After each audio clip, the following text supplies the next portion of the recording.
Here at the Global Sports Podcast Network, we spent a lot of time selecting our delivery platform. Zencastr came out as the clear winner. With 4K video recording from your phone, AI editing that automatically removes all those ums and ahs, it's super easy to start a podcast that sounds great and is delivered efficiently. If you're ready to tell your story, check out the link in the description to learn more about Zencastr. Your body is unique. And Global Sports Podcast Network has partnered with Bioniq, the world's most personalised supplements. Bioniq provide 100% tailor-made supplements designed to deliver precisely what your body needs at exactly the right levels to optimise your health. No guessing. So click the link in the show notes. Use the code GSPN2025 for 40% off your first month's subscription. Bioniq. Don't settle for off-the-shelf solutions made for just anybody. Get what's right for you right now.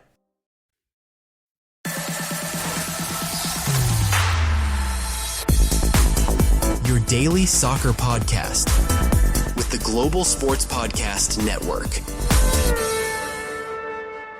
Hello, you are listening to the Daily Liverpool and Daily Manchester United podcasts brought to you by the Global Sports Podcast Network. My name is Louie, Easton, and joining me from the Liverpool team is Mr. Jesse Sarwar, the familiar face. How's it going, mate? Very good, very good. I'm just so glad that the international break is over and we can start, focusing on proper football. Yeah, exactly. Although I will say there's not enough Liverpool players in the England team at the moment, so there's even less reason to be excited to watch England. Curtis Jones needs some justice, man. Joining me from the Daily Manchester United team, Sam Brady. Sam, what football team do you support? Funny you should ask that. I support Manchester United, mate. Well, that is a shame. Tom Cairns, what football team do you support? I have to be on the side of Sam. It is Manchester United myself. I was hoping to catch you out there. But these two have had the unfortunate, in recent years, I think it's fair to say, duty of watching Manchester United. And this is the one I think we all look forward to when the calendar is announced at the start of the season. Liverpool versus Manchester United, the biggest match historically in English football, I think a lot of us will say. Sam, your memories of watching Liverpool versus Manchester United growing up? Normally very enjoyable, to be honest. Obviously, recent years, I can't say the same, apart from maybe last season. There's as you said, there's not a fixture. That this is the sort of the fixture you look at the start of the season and you go, when is it? And you make a note of it in your diary. And yeah, it's the biggest game of the season, really, and I fear the worst on Sunday, I have to say, away at Anfield, but you never know with this United team. It comes up with many surprises every now and then. So yeah, great, good memories, bad memories, but it's always a good watch. Jesse, the same question goes to you. You know, when you were growing up, it was different eras that you saw through the years as well, obviously. But what are your earliest memories of watching this derby? Yeah, I think I'm a bit older than you guys, so some of my earliest memories, you might not have been born, but I think that the thing about this fixture, as Sam has said, this is the one. This is the big one. You know, it doesn't matter, who's in the ascendancy or which other clubs are doing well, whether it's Manchester City sometimes or it's Chelsea or Arsenal. The one that we look for is Manchester United. And I'm sure that's the same for Manchester United fans as well. I remember Alex Ferguson saying the same thing. It's the first fixture that he looks for, even when it was Arsenal that, were challenging for the title, or Chelsea. Liverpool's the one. And for us, it's Manchester United. And so, yeah, I mean, the memories have been good ones, bad ones. And it's a bit of a cliche when you say that, form book goes out the window. But it really is true with Liverpool, Manchester United. And I know Sam said that he's a bit worried about, the team coming to Anfield, in the kind of form that they are. Honestly, Liverpool fans are worried as well. because there really is no kind of form guide in this fixture. When Manchester United were, winning everything in the 90s and in the kind of the 2000s, the early 2000s, we had a string of results. We'd go there, Danny Murphy would get a goal, and so it doesn't really matter who's really, really doing well. This is a one-off fixture, and I think it's really important for both clubs for different reasons that we get a positive result. Tom, with you, obviously there are some situations you may think about throughout history, whether that's the 96 FA Cup final, when we all turned up wearing our cream suits and, less said about that match, the better. Or maybe the 2009 matches where Torres would terrorise Vidic. I mean, you still ended up winning the league, so I'm guessing you won't feel as sour about that. But, I mean, throughout history, there have been some great memories for you as Manchester United fans. Which one would stand out to you? It's a very good question. I mean, I even remember Rio Ferdinand's late winner in 2006. I think it was Giggs that provided the free kick and Ferdinand got a head on it right on the 90-minute mark, like exactly 90 minutes when that ball went in. And obviously there was the Gary Neville celebration in front of the Liverpool fans, which I think in the heat of the moment, you couldn't help but see him do that because it meant that much to him. But I think that emphasises the rivalry between Liverpool and Manchester United, even to this day where, it is Liverpool who have the better form compared to United in recent years. But when it comes to this fixture, the form book goes out the window. In regards to other memories, I still remember the 3-0 in 2008 where Wes Brown got a header in, who had a really, really stellar season, actually, did Wes Brown. And then obviously Ronaldo, and that strike from outside the penalty area from Nani was just sublime. So those were the early moments, or some of the early moments growing up seeing Manchester United. And also Dimitar Berbatov, the hat-trick from Berbatov against Liverpool, where we won 3-2, particularly the bicycle kick, which was a very cute bicycle kick by Berbatov standards. That's another one of which that sticks with me. And of course, there's the bad moments for us, which I won't go into too much detail on. I don't remember any of those wins. I don't remember any of those wins. I doubt very much it's true. I think we'll have to Google it afterwards. Yeah, I don't who's this Berbatov character? I've never heard of him. What about Jesse, let's focus on some of the good ones. What about that 03 League Cup final? Dudek in goal for the penalties. Gerrard not quite taking his shirt half off so he could try and get away with it. But that was one of the more fond ones. It was, yeah. And it was a good period. Under Gerard Houllier, we were a really kind of a difficult team to beat. It was a really kind of a solid team. They weren't the most kind of attractive team to watch, but they were really solid, and that's why we went to Old Trafford a few times. We got a 1-0 result. Danny Murphy would normally score. So yeah, that was a good period, and that League Cup final was obviously one of those. Okay, I'm going to ask a question to the United boys first. This is one that I like to do whenever I'm hosting a crossover. It's pick one player from the opposite team that you would love to have at United for this instance. I know it's quite a difficult one to talk about when it's your most bitter rivals. But I'm interested to see who you guys pick. Tom, I'll go to you first. Alexis McAllister. That's a very respectable pick. Why McAllister in particular? I like how he drives the ball and holds the ball up whenever he has it. And he's never afraid to take a shot himself when the likes of Salah and Gakpo are kind of pocketed. But when they're both pocketed on the wings, you leave the middle of the park sort of exposed so that McAllister has all the space and all the time in the world to get the shot away. If he was still at Brighton, I wouldn't have blamed United trying to go for him. But of course, that changed obviously in 2022, I believe. McAllister went to, or was it 23 that McAllister went to? Was it 23? Yeah, he was still at Brighton when he won the World Cup, didn't he? Yeah. But yeah, he'd be the one I'd go for. Yeah, especially since he scored a penalty against you lot in the last minute. That was yeah. Yeah, right when he was about to sign for us as well, so we liked him more for that. Sam, your pick. Yeah, I mean, well, it's hard to just pick one, considering I think probably 10 out of the 11 would probably get into the United squad right now. But look, I mean, there's the obvious choices. I think the obvious one for me would be Van Dijk, obviously. I think we need a really solid centre-back there. I think I spoke about it on our episode yesterday, but I feel like all our centre-backs at the minute are all kind of the same level, if not worse. They're all 7 out of 10s, 8 out of 10s on a good day, whereas we need a real leader, a real world-class centre-back to sort of lead them all. Would you be saying the same if Lisandro Martinez was available?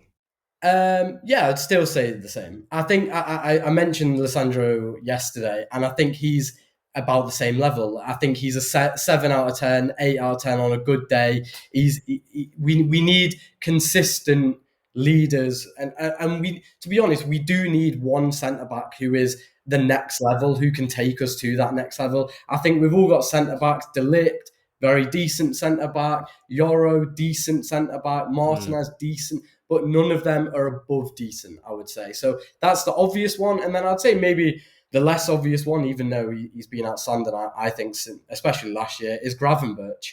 I mean, we need a holding midfielder. We're screaming out for one. Obviously, Casemiro can't cut it anymore. Agate is rubbish. So, yeah, Gravenberch, why not whack him in there? So I've given you 2, but I could have given you about 10 there. So. Well, that's very kind of you. Jesse, same question goes to you on the flip side. Maybe people would probably be leaning towards Bruno Fernandes, or would you say something different? No, not Fernandes. I'd go for either. The thing is, I don't want to sound disrespectful, but we know that obviously Liverpool at the moment, in terms of just the quality of their squad, is obviously far better than Manchester United's at the moment, and so you're really struggling to find a player who would get into the first 11. And so you're looking at players who could add something in terms of a squad. So there really isn't anyone that I would take from the Manchester United team into the first 11. There really isn't. I can't think. I mean, where do you look? Goalkeeper, the fullback. So Sam said, he made actually really good point about the centre-back situation at Manchester United, which I really 100% agree with, is that Manchester United actually, if you look on paper, they've got some good defenders. De Ligt is not a joke. He's a very, very good defender. But they don't have that standout player that can just lead that back line, so that when they're struggling, when their backs are against the wall, they all just look to that one player. Manchester United, you used to have those players. Whether it's a Rio Ferdinand or a Vidic, if he wasn't playing against Torres, or even further back, likes of Steve Bruce. Steve Bruce was not the most talented or the most technically gifted centre-back. But my God, you're not getting anything past him just because of his sheer will, his sheer presence. And I think that's what Manchester United are really crying out for. But in terms of the players that I would pick, I'd say Ahmad. I know this is going to sound really weird, especially after I said that none of these players would get into the Liverpool 11. But I think Mason Mount, that there is a player there in Mason Mount. I think he's been desperately unlucky with injuries. I really do. I think he's been really, really unlucky. I agree. With injuries, because I think at Chelsea, I remember there were rumours that Liverpool were in for him as well, potentially. They were in for him alongside Manchester United.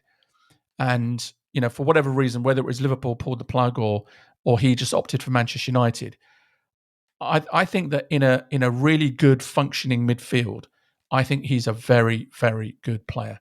And if you just look at the midfielders that we've had in recent times, then they're not they're not world beaters individually. Jordan Henderson, Wijnaldum, these guys, functional midfielders, and I think Mason Mount in that kind of midfield, a really hardworking midfield, intense midfield, I think Mason Mount will be absolutely fantastic, but it's his fitness that is an issue. So if you leave him out, then I'd say Ahmad would be the one that I would take. Jesse, sorry. Can I ask why not Bruno Fernandes? Because if I'm looking at your squad in terms of that number 10 position, I think he's a better player than Szoboszlai, and I also think at the minute he's a better player than Wirtz. So what's the reasoning behind it? Firstly, I think this is probably the most important reason is I utterly detest him. Okay, I'd be worried that if he walked into into Anfield and he bumped into one of the stewards, he'd hold his face and roll around on the floor and do himself another injury, and he's out for about 2-3 weeks. So that's my major concern there.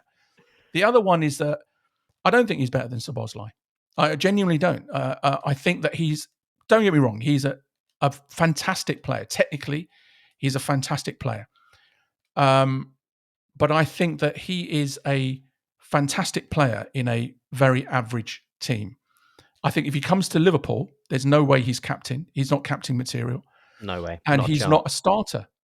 He's a rotating player. Szoboszlai sometimes doesn't start. That's what happens when you're an elite level football club.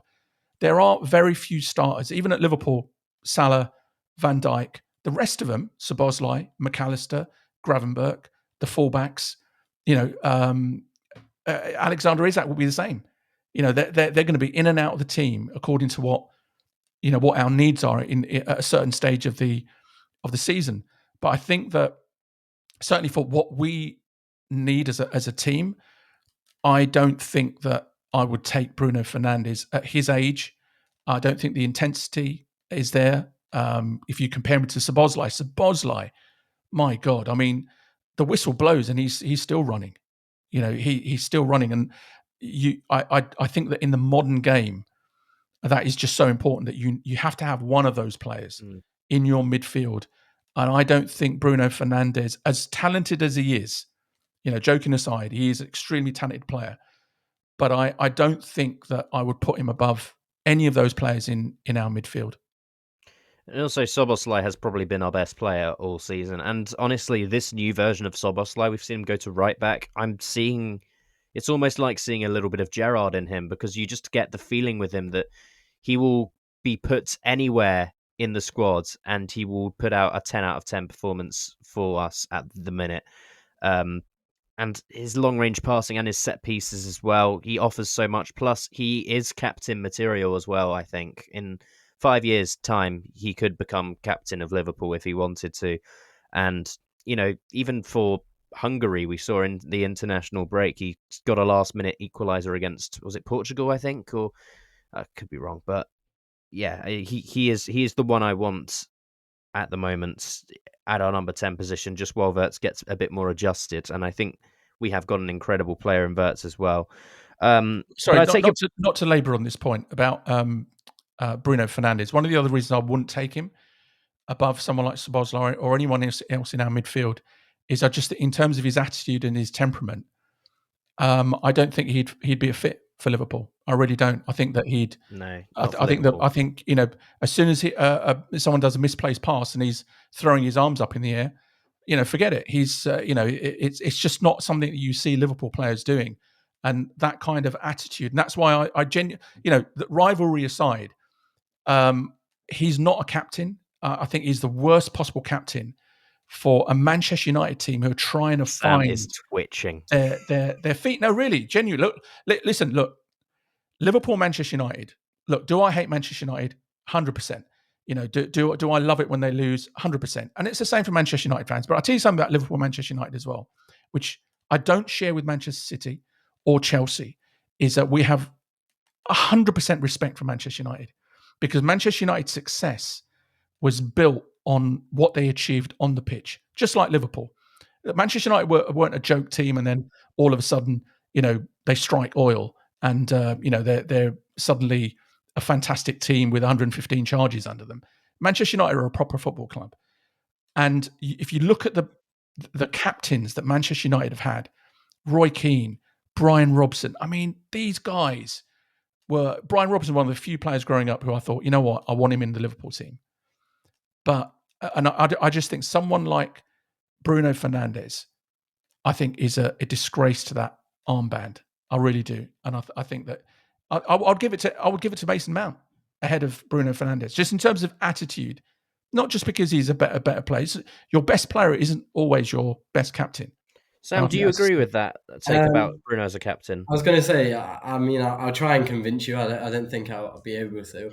But yeah, obviously, I disagree, to be honest, because I think the first point you make in terms of you detest him as personality and whatever, I think that gets thrown at him a lot by football fans.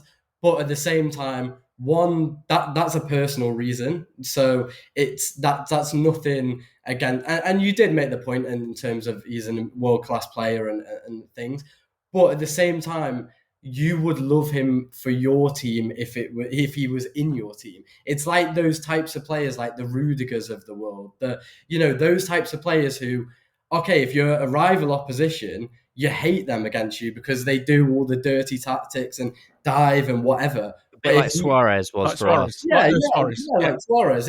But if he plays for your team, you love him. And in terms of the captaincy, okay, there have been moments, admittedly, where he hasn't acted in the best way. But at the same time, if you're the best player in that team by some way, by the way, in terms of ability, you're looking around and you're going, who's helping me, lads? I need a bit of help. And then when you look around, of course you're going to get annoyed. Of course you're going to expect more from your team, and you're the captain and you have to set an example. And my God, on the pitch, he's setting an example in terms of what he's doing with goals and assists. I mean, he is world class. Let's not get this mistaken. He is a world class number 10 wherever you want to play him, and he's been playing out of position, by the way, in the past. Probably, last season he played half in the right position, half not. And this season he's playing way out of position. And you don't see him publicly moaning about it, whatever. He's just getting on with it. And he's the one player who is consistently putting up amazing performances. The one player. You cannot say that. I'm trying to think. No, you literally can't say that about any other player.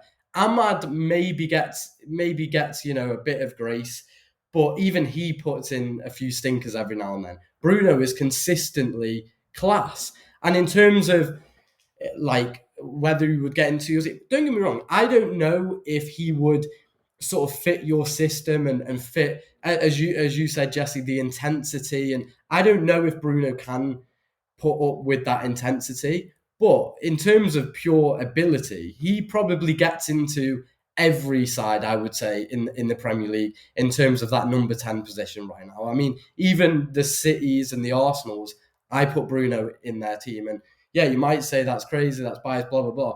But a lot of people go, oh, not Bruno, purely just based off his attitude. But if he was your captain, he is a good you'd player. love him, I think. Yeah. So, and obviously he wouldn't be captain at Liverpool because you've got Van Dijk and even probably Alisson in terms of Robertson. Yeah, in terms of that leadership, I guess. Bradley. But you have options. But I mean, my God, I mean, for a struggling, considering we are literally in our worst time in our history in the Premier League. We've got a player here who, by the way, could have left a couple of seasons ago. Saudi came in for him, and he said no, and he wanted to stick it out. And I truly believe that he's going to stay with United for years and years and until his end of his career, to be honest, because I truly believe he loves the club. He loves everything about United, and we love him. And look, rival fans can say whatever you want about him, but he's ours, so... Well, I'll tell you something, because just moving on from Bruno now, because we have been talking about him for ages now. Yeah, please. But there is one player, because you made the point about him being one of your, like, the only player who's been consistently good for you. I'm going to throw a little name in the ring here, because every time I've watched him for you guys, he's genuinely impressed me, and this is my pick for who I'd have from your side. Noussair Mazraoui. I think he's been good at right back. I think he's been, good on the ball, not making any mistakes, at least from what I've seen. And our fullback positions are maybe the ones that have been struggling recently because, let's face it, Jesse, Frimpong's just not a natural right back. He's a wing back. He likes to get forward. And he plays further forward for the Netherlands as well. Bradley's been struggling, and our best player at right back this season has been Dominic Szoboszlai whenever he's gone there. I mean, that performance against Arsenal, incredible. And I think while United do play with a back five and the wing backs that like to go forward, I think Mazraoui is very capable of just playing as a traditional right back. And I know he's probably not going to play against us because he's got his injury issues, but I think...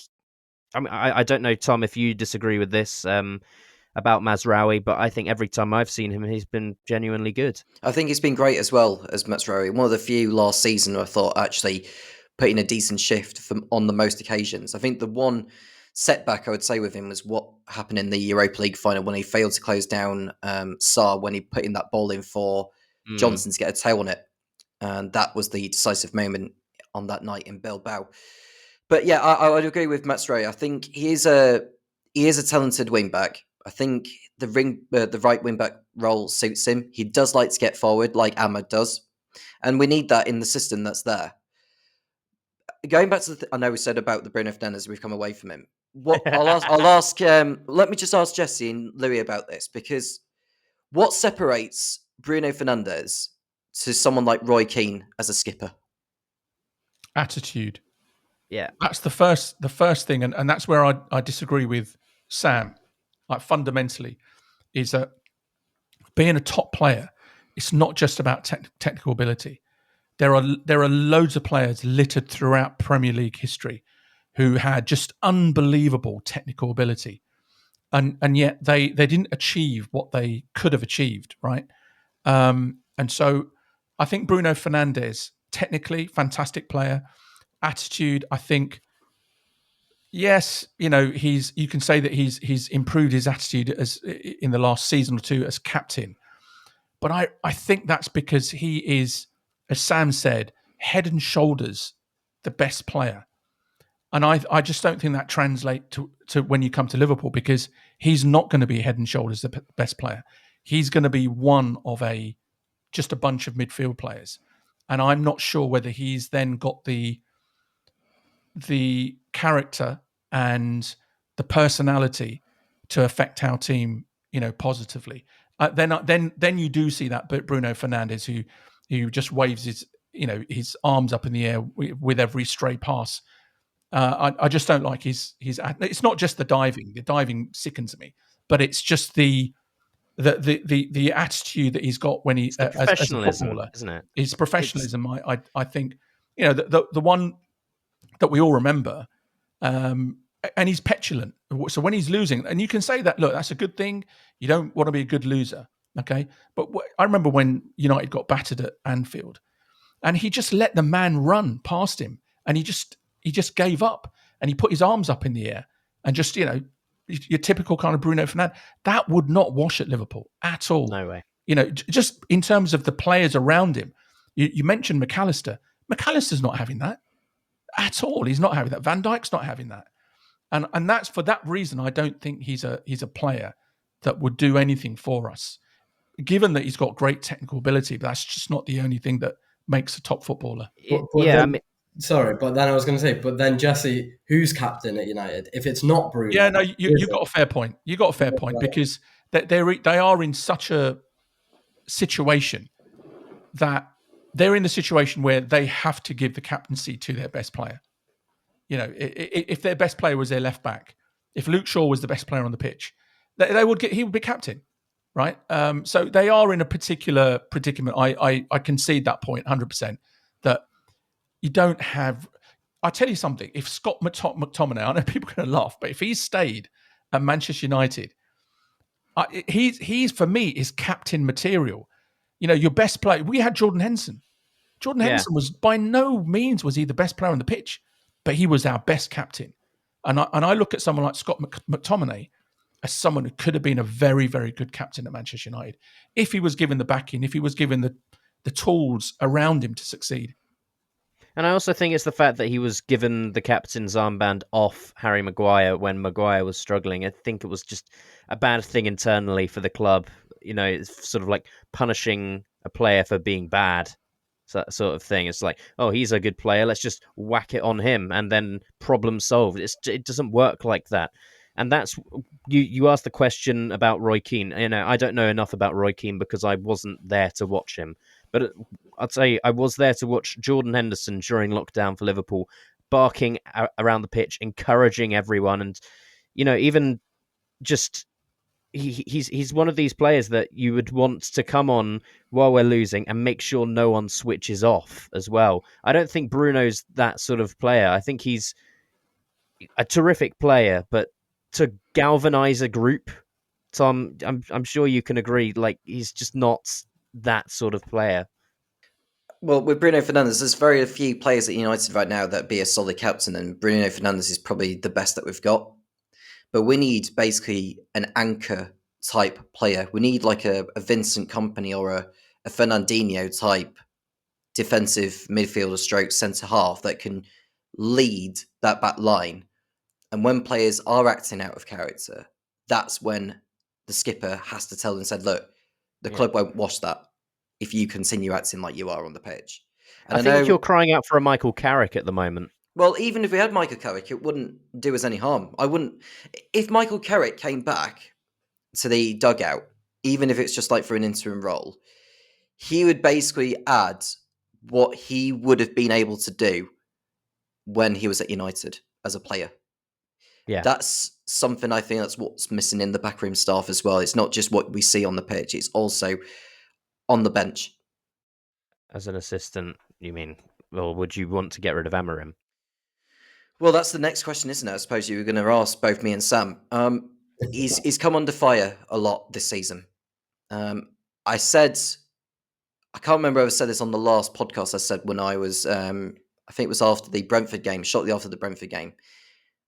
If we had lost that game to Sunderland, I thought that would be that for him.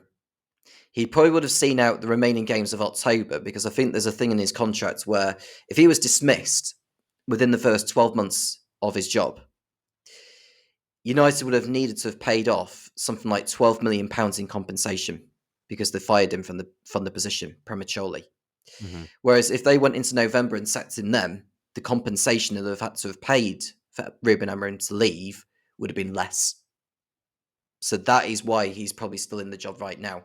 Mind you, we could go to Anfield and completely shock everyone and catch people out, because that's what happened last season. I mean, when we went to Anfield in January, we were on a barren run of form. We lost to Newcastle, we lost to Wolves. I can't remember who else we lost to on the run-up to that, but we lost two very big games, really, before we headed to Anfield, when everyone thought that United were going to be on the wrong end of a job-in. It was pouncing it down with snow as well, and there was a thing or two about the match being called off. Mm-hmm. And United fans were even wanting that. But the downside of that happening is, if that was put back to the end of April or something like that, and we ended up playing you, and that was the game for you to win in order to win the league, that would have made it a whole lot worse. So I'm glad that we had that game going ahead and obviously put in one of our best performances of last season.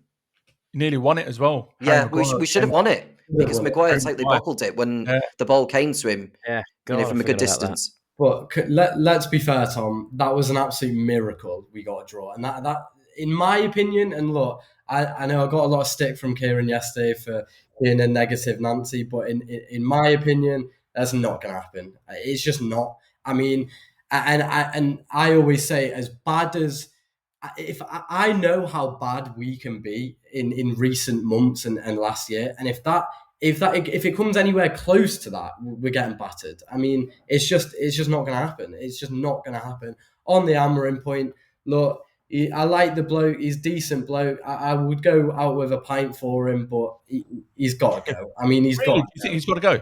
Yeah, he's got. Wow. In my opinion, he has to go. I mean, and as I said, I love the bloke. He's such an honest guy. He seems like a really nice guy. Like, I wish him all the best, but he's so stubborn in playing this style of play when we don't have the players to play him. Yeah. He's going to die on his own sword, and you just can't. At the top level, you have to adapt as a manager. Mm. Okay, you can have your style of play and go into games thinking, okay, we're going to set up 3 at the back, blah, blah, blah. But when the game unfolds, you have to be able to adapt. And especially when you know you don't have the players to play your system. So you're playing players out of position. You're playing Bruno in the number 8. You're bringing on Mount playing as sort of a left wing back type. You're swapping your two centre backs every game. Like, in my opinion, he looks a bit out of his depth now. And as I said, I love the guy. He's an honest guy, but it's nearly been a year now, and we've seen no progress. Literally no progress at all. So how can you justify him staying in the job? And you really want me to sit here and say, oh, let's sack another manager? That's the last thing I want to do, because I like Dolly, I like Ten Hag, I like Ruben, I like all these guys. And as I said, I could probably go to the pub with these guys and have a good chat. But as managing my football club, I'm sorry. I've got to say, I take everything that Sam's saying. Is that in terms of his inflexibility, I think at this level you've got to show that you can adapt, especially when your team's not doing well. It's you can be stubborn when you're winning, right? You can be stubborn. I'm not changing. You lose a couple of games, I'm not changing. But if you're in where Manchester United are, you've got to show a bit more adaptability. But I've got to say, I do have sympathy for him, because when he first came in, apparently he turned Manchester United down and said, look, I want to start at the start of the season next season, at the very start of the season, have a good pre-season, and then we'll go from there. And United just said to him, look, take it or leave it. If you don't take it now, we're going to give it to someone else. And I think what happened then was that he's come into a club where the rot has already set in terms of with that team. And there wasn't really much he could do with that team, given that there was none of his players. And so then you're already on a downer. You're already losing games. You're already in a bad position in the Premier League. And yes, I know that it's the start of a new season, but the pressure's already there now. And I just think that if he had started at the start of the season, I think it would have given him a much better chance, because I really do think that he's a really talented young manager. And I think he's got a fantastic personality, like Sam said, which is really important when you're leading a big club. You've got to go into that dressing room and you've got to have a bit of a personality about you, where players who, they're not that much younger than you. He's a young guy. They've got to respect you. And I think Amarim had that, but I think that that's going quickly now. And it's really difficult to see how he's going to pull this back. Yeah, sorry, I was going to say just off that point, I fully agree with you, Jesse. To be honest, there is a big part of me actually, because as I said, I like the guy, that feels bad for him, because our club is broken throughout, through the top to the bottom. And I feel bad because he's come in and had to sort of deal with all everything that's going on off the pitch.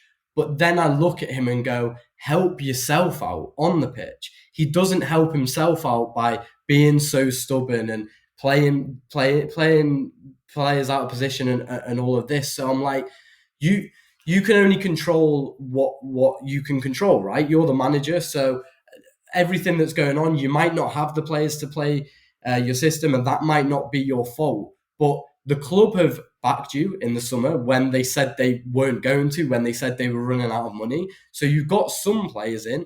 Don't get me wrong, we need a lot more players, but you've got some players in.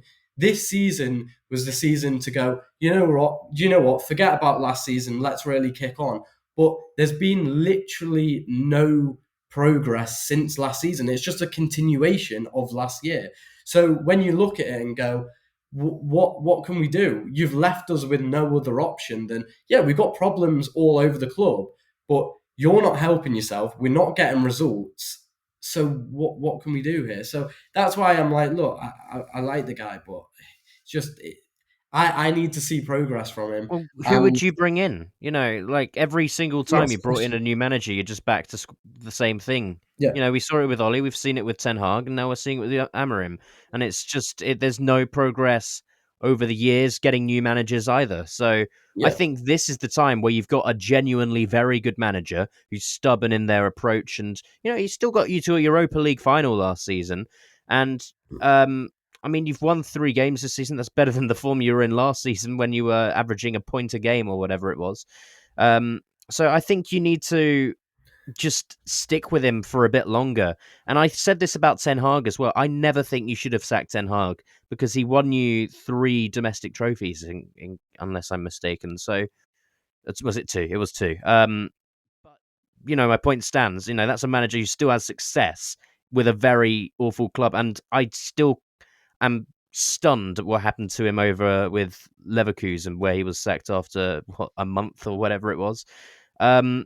Maybe you could go back to him. But I don't know. I think the reason Amarim, to be honest, the main reason why Amarim is still in a job is because our owners don't want to admit to another fault almost. So it's almost like because we've hired and then sacked and hired and sacked and hired and sacked, they're almost sitting there going, we should probably do the same with this guy, but we're going to look like mugs again. And that is I think the main reason why Almiron's still there, because if that's any other manager like Ten Hag or Ole or whoever, they're probably gone, to be honest. And on your point in terms of who do we get, that's another reason why Almiron's still probably in a job, because we've tried nice guy Ole, we've tried Mourinho, who ruffles a few feathers, we've tried Ten Hag, we've tried Van Gaal. We've tried so many different managers from all different backgrounds, and not one of them has worked. So now we're trying Almiron, and it's not looking like it's working. I mean, Roy Keane, I saw last week, said he would like to see Simeone in there, which, to be honest, I wouldn't mind Simeone. Bit of Simeone chaos on the touchline. Why not for a bit? God, Simeone and I'd also Bruno like to would see just be Xavi. Xavi. Obviously, he had his stint at Barcelona, did really well for Barca. I can't see that happening. I'd like to see that as well. But yeah, anyone really but Almiron at the minute, to be honest. Jim Radcliffe kind of intimated that he wants to give Amarim time, right? He wants to see him see out his contract at least, right? Which, do you not think that? I know you've just said that that they're not sacking him because they don't want to look stupid, and I'm sure that there's an element of that. But I think there's also the fact that they've got to do something different, and the different that think that they've got to do is not sack someone after 18 months. Is to say, right, you know what, we're going to give you the 3 years, okay? And because it can't be any worse, right? You're sacking managers after 18 months, and the team is still kind of mid-table. They're not challenging, and so how much worse can it get? I mean, you never know, but how much worse can it get if you just say to Amarim, "Look, you know what? We're gonna give you that 3 years." But the thing is, if it's okay, 3 years, fine. His first year, we finished 15th, was it last year? I reckon the club have said to him, just forget about the first year. But you can't really forget about the first year, because if he's got 3 years in his job, like Radcliffe's saying, you've got first year and 15th. This year, we're on track for a bottom half finish, probably. And then in his third year, we're probably, if you've got 2 out of 3 years finishing the bottom half, likelihood is third year we're probably going to finish in bottom half again. And if we're 3 years Manchester United finishing in the bottom half of the Premier League, what have our standards come to?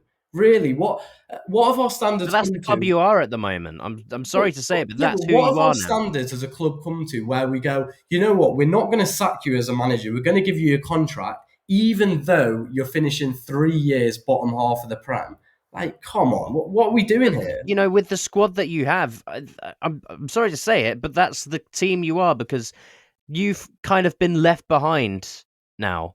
Everyone's advanced. Everyone's built on this squad rather than just signing players based on how they're doing at other clubs, whether or not they'll be good in this system, and just hoping it works, hoping it gels. And if not, try a new manager. It's not how it works. And your clubs, you need to look at what's actually happening in the internal of the club, the board, who they're signing, and not just basing it on how they're doing at Ajax, let's say, for example, with Anthony.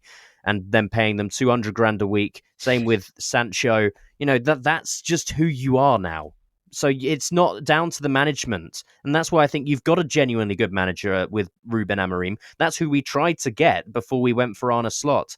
And, it's interesting you say that, though, Louie, because we didn't try to get him. He was on a shortlist, right? He was on a shortlist. And apparently the reason... We did try to get him. No, he was on a shortlist. But we didn't try. We didn't make an offer. So he was on a shortlist. And the reason that we didn't move forward to making an offer to him was that the recruitment team flagged that if we bring Amarim in, and they said, look, he ticks a lot of the boxes, but if we bring him in, it's a radical tactical departure from Jurgen Klopp, and that you've got to do that all the way through the levels of the club. And they just said it was too risky to go from a Jurgen Klopp style to Amarim, and that the safer option, the one that's got more synergy, is Arne Slot. What a sliding doors moment, right? What a sliding doors moment that, he goes to Manchester United, and it actually plays out that his tactics are such a radical departure from Ten Hag. It's just like you're just going from one extreme to another, and it's really difficult. But this is the thing, Jesse, with United managers in the past. You have been going from one extreme to the other. Mourinho, Van Gaal, Ole, Ten Hag, they all play different styles of football. Yeah. They all want to bring in their own players. And then you bring in a manager, he tries to implement his style, he brings in his own players, and then you sack that manager. So that means you bring in a new manager with the old manager's players. So it's just a reoccurring thing. And I mean, of course, you guys want us to keep Amarim anyway. It's not even about that. It's just, I think, if you're going to be... It is really. For me, genuinely, it isn't, because it doesn't matter to me which manager you get in, because your club will always just sign the biggest, most attractive names that are open in the market, whether or not they're a fit for your club, and just hope it works. And when it doesn't, they'll blame the manager. We've seen it time and time again. So I don't care about Amarim, but I'm just saying there's no point in sacking him and giving him, 12 million in compensation to sack him, and then just have someone else who will have the exact same effect on the club. So no, it's not about that at all. Anyway, I think it's time to take a break, because we are 46 minutes in, and we will talk more about Liverpool up next.